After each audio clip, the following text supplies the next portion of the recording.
I feel like I'm losing my mind. Is everybody in the world blind? Please, Lord, give me a sign, a sign.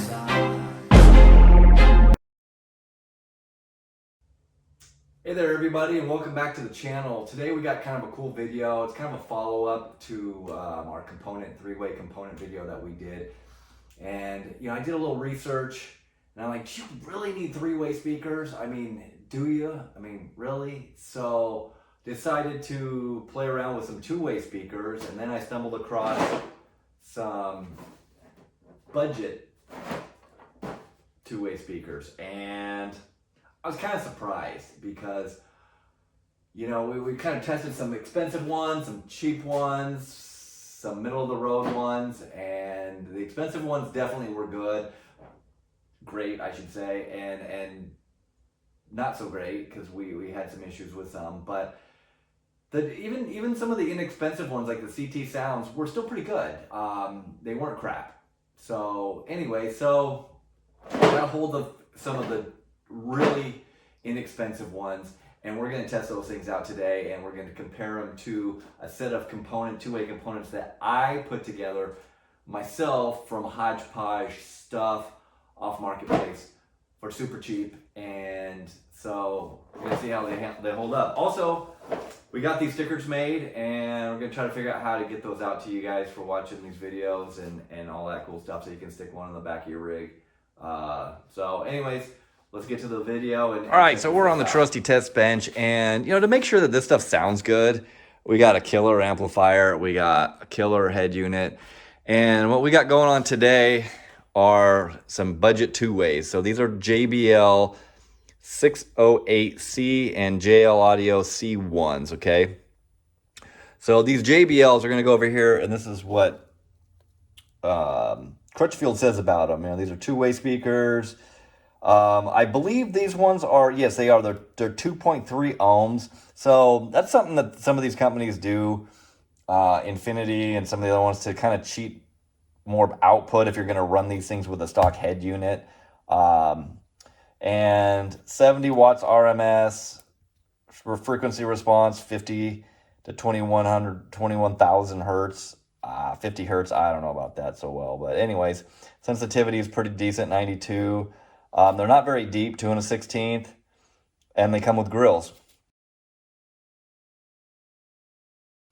Okay, so on the other hand, we've got the JL Audio. Okay, well, I didn't say the JBLs. By the way, these things can be had for under $100. Okay, these things I've seen them for under $100. And the JL Audio on Crutchfield's $149. I've seen them a little bit cheaper than that. They're kind of the same in a lot of regards. I believe they both have 3/4 inch tweeters. One was a soft dome on the JBL. This one says an aluminum tweeter. Handles 50 watts, so I believe the other one was 70. Frequency response, this one goes low, 48. Sensitivity is 93 dB. Now these are a 4 ohm speaker, so I think the JBLs may, I don't know, sequester more power out of the amp by putting in a lower ohm load. But anyway, so they both have a 2 1/16 to a depth. So, but the JLs, these do not come with grills. These came with grills. They're somewhere. I don't know if maybe I didn't get those. The JLs were still in the box when I got these ones, and these ones weren't. So anyways, we're going to give these things a sound, a test sound, and then we're going to play these against these speakers here, okay? So these speakers, what they are is these are some decent, good mid-level Focal 6.5s. I believe these ones are actually made in France. And then these are some JL, I believe these are C3 tweeters, okay? And then we're running them on a crossover. Where's the crossover? So this is really a hodgepodge. These Image Dynamics crossovers. We were using these Polk ones, and apparently most of these component speakers, the crossovers, only cross over the tweeter, and they literally run the mid-range, full range. And I was told that they roll off, at about a approximately, 3,500, 4,000 hertz to match the tweeter. So anyways, so we're gonna go ahead and give these things a listen and see what we can come up with. So let's put up some of our really shitty duty-free music and see what we got. Okay. So first speakers we got going. These are the JL C1s. And I'm gonna turn the subwoofer off.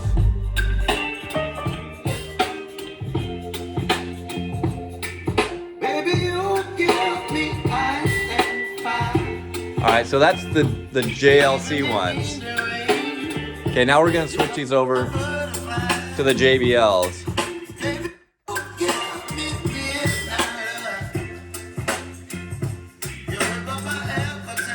And if you notice, they are quite a bit brighter and a little bit more fuller.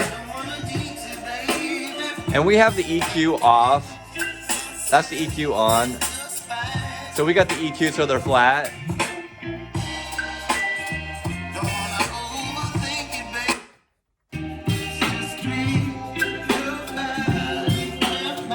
All right, and these are the ones that I put together.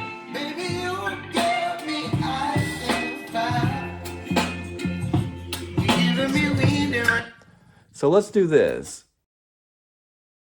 Yeah, I look around, I feel like everybody is the fakest. I make this every day and I'm impatient, hoping one day I blow up from the basement. Statement, the top is so vacant. I don't need shit that I think is amazing. Waiting, I'm playing sold out shows for 1,000 faces. Hey, give me that crown, beating my way into be put down. It ain't your place, so this my town. If I want that shit, then I'll get it right now.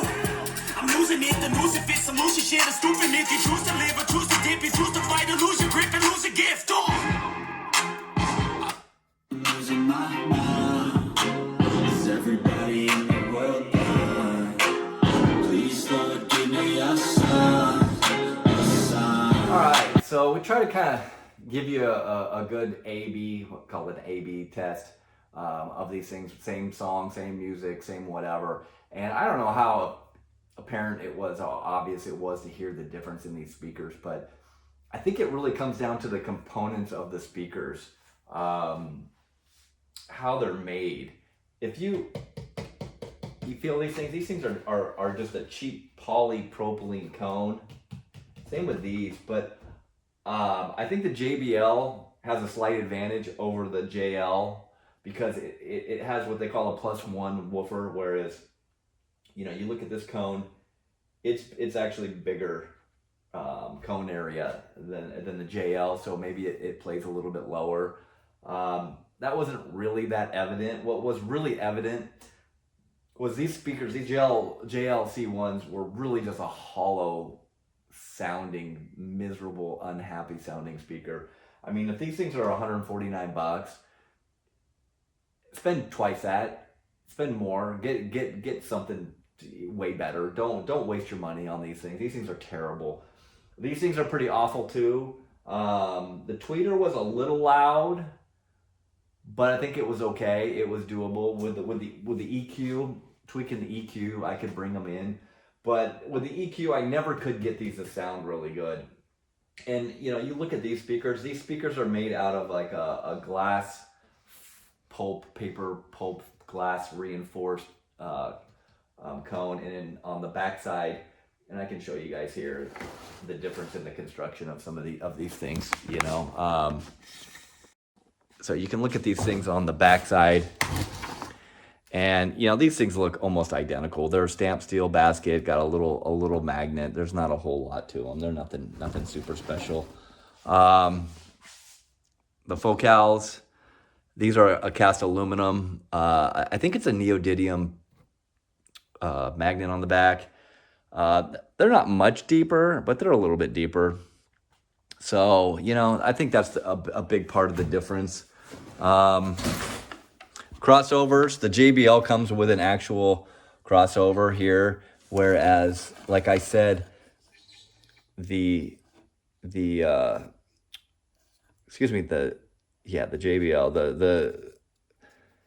the the JL, not the JBL, comes with just basically a tweeter crossover, and that's kind of what you get. Really the point of this entire video really is just to tell you, don't buy cheap speakers. If you're gonna buy component speakers, buy good component speakers. If you want, because you're gonna pay more money to have a speaker that's a separate. If you want a decent speaker for a decent price, buy a coax, and I think you're probably better off. So to answer the question about do you need a two-way or a three-way, if you're gonna mount your speakers like we have here, right next to each other, I don't think it's absolutely necessary, especially on these low-end ones, because the crossovers are kind of cheap and crappy anyways. I probably wouldn't go that route. So, if you're gonna buy $100 to $150 speakers, generally I think you're gonna get a better bargain in a coax speaker. But I would stay away from both of these. I think they're shit. I think they're garbage. And when I ran them and with the subwoofer and was really pushing them hard, the louder you went, the worse they sounded. I mean, these things are really just meant to put in with deck power, most likely. And I can't imagine why they'd necessarily be a whole lot better than your stock speakers, if that's what these were intended to be, upgrades from your stock speakers. I'm just saying, spend more money. Don't waste your time. Don't own cheap speakers. There's used speakers out there. Pretty much the speakers you saw, I bought those things on Marketplace. I think I paid about $50 for the Focal 6.5s, and then I think I paid for the JLs. I actually bought those in a component set, and it turned out I got screwed on those because the crossovers were junk and they were 5 1/4 woofers, and they were bad too. So all I got were the tweeters out of it. But you could put for $100-$150, you could either put something together or buy something out there. Used speakers are tough. You might want to listen to them first, but anyways, if you're gonna buy new, which is not necessarily a bad idea, because speakers do wear out, they do get beat up. Don't buy cheap speakers. Okay. There's some budget brands out there that seem to be different. Like I said, we tried the CT Sounds 3-ways, and they sounded okay. For $250 or $280 or whatever, they sounded okay. We had other speakers in that video, which you should probably go back and watch, that were better for sure. But they were in the $500+ range. So anyways, thanks for watching, and make sure you like and subscribe and do all that stuff. And we'll keep making more. We got a cool video, and I'm going to tell you what the topic's going to be. It's going to be 4-channel amps, and they're all from early 90s to late 90s, and they're all high-end name brand 4-channel amps, and we're going to do a shootout. Right now I've got, I think, 5 to compare each other to, and I think it's going to be really cool. I'm really excited to it. We got some really nice amps, really cool stuff, and we'll see how they've held up over time and all that good stuff. So anyways, thanks for watching. Again, like, subscribe, do all that stuff. Tell your friends, bathroom walls, I don't know, do whatever. So thanks for watching. We'll see you next time.